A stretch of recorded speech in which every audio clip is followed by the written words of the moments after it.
Hi guys, welcome back to my YouTube channel. સ્વાગત છે તમારું આજના ફ્રેશ નવા બ્લોગમાં. અને જો ઘડિયાળમાં વાગી ગયા હતા 10, એટલે આપણે આવી ગયા છીએ આપણી જગ્યાએ જોબ પર, એટલે કે હોસ્પિટલે આવી ગયા છીએ. 10 વાગે આપણો સમય થઈ જાય એટલે આપણે ઘરેથી નીકળી જાય છીએ અને આવીને અહીંયા 10 વાગે આપણે બેસી જઈએ છીએ. અને મારા ફોનમાં હવે નેટ પૂરું થઈ ગયું હતું, તો મિત્રો મેં કીધું હવે કે બેઠા બેઠા કંટાળો આવે એટલે હે ને 10 થી 11 હું ફ્રી જ હોય, તો મોબાઈલ તો હતો નહીં, તો મેં કીધું ચાલને મારી ઘરેથી બુક લેતી જાઉં, બુક વાંચીશ. ને એમાં મારી સૌથી ફેવરિટ બુક એટલે આ મારી બુક છે બાની વાતું. આમાં વાર્તા છે બધી. આ જ્યારે અમે કોલેજમાં એમએ કરતા ત્યારે અમારા એક પ્રોફેસર હતા જગદીશ કંથારિયા. એ જગદીશ સરે અમને આ બુક, એના મમ્મી એક્સપાયર થઈ ગયા ને ત્યારે એની સ્મૃતિમાં સ્મૃતિ ભેટ તરીકે અમને આપી હતી. જેને જેને વાંચનનો શોખ હતો એ બધાને આ બુક અમને આપેલી છે. અને આ બુકના લેખક છે શરીફા વીજળીવાળા. એ જગદીશ સરના ગુરુ જ છે શરીફા વીજળીવાળા. અને એને પર્સનલી હું મળી છું ને એનો ઓટોગ્રાફી મારી પાસે છે. અને આ લેખક બહુ મસ્ત મજાક મસ્તીવાળા છે.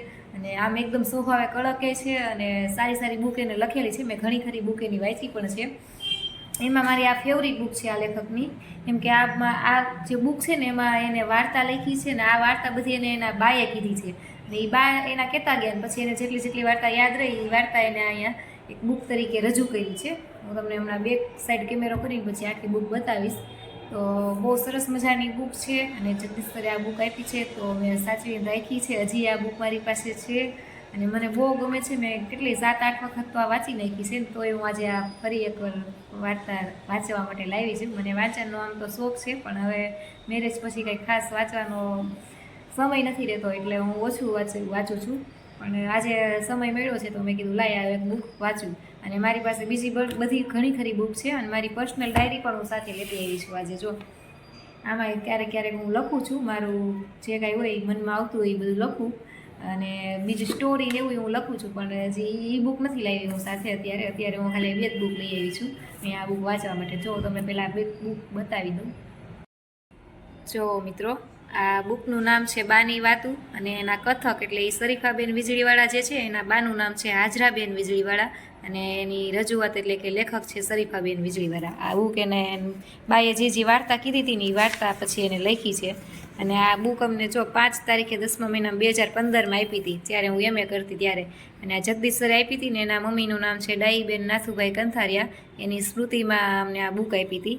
જો અહીંયા સરનું નામ લખેલું છે કંથારિયા જગદીશભાઈ નાથુભાઈ અને અહીંયા નીચે મારું નામ લખ્યું છે. આ નામ મેં જ લખી નાખ્યું હતું કેમ કે પછી યાદ રહે ને કે આ બુક અહીંયા આને આપી છે, એટલે આ સરે લખેલું છે. આ સરના અક્ષર છે અને આ મારા અક્ષર છે. બહુ સરસ બુક છે, તો તમે એક વખત જ અવશ્ય વાંચજો. અને તળપદી ભાષામાં કાઠિયાવાડી લેંગ્વેજ અમુક આવે છે, અમુક આપણને શબ્દો ન સમજાય એવાય હોય, પણ એમાં નીચે લેખકે લખેલું જ છે. જો હું તમને નીચે બતાવી દઉં. દાખલા તરીકે જો અહીંયા શબ્દ છે તલેલા, એટલે એનો અર્થ થાય છે ચીસો પાડીને રડવું. એમાં આ પન્નામાં તલેલા શબ્દ હશે એટલે આપણને ક્યારેક ન ખબર પડે, તળપદી લેંગ્વેજ છે, તો એનો અર્થ અહીંયા મેડમે આપેલો છે શરીફા મેડમે. તો બુક તમારે વાંચવી હોય તો વાંચજો જ, બહુ મજા આવે એવી છે. જેને વાર્તા વાંચવાનો શોખ હોય, વાર્તા સાંભળવાનો શોખ હોય એને આ બુક વાંચવી જોઈએ. તો ચાલો હું હવે આ બુક વાંચવા બેસું છું. મારી ફેવરિટ બુક છે આ.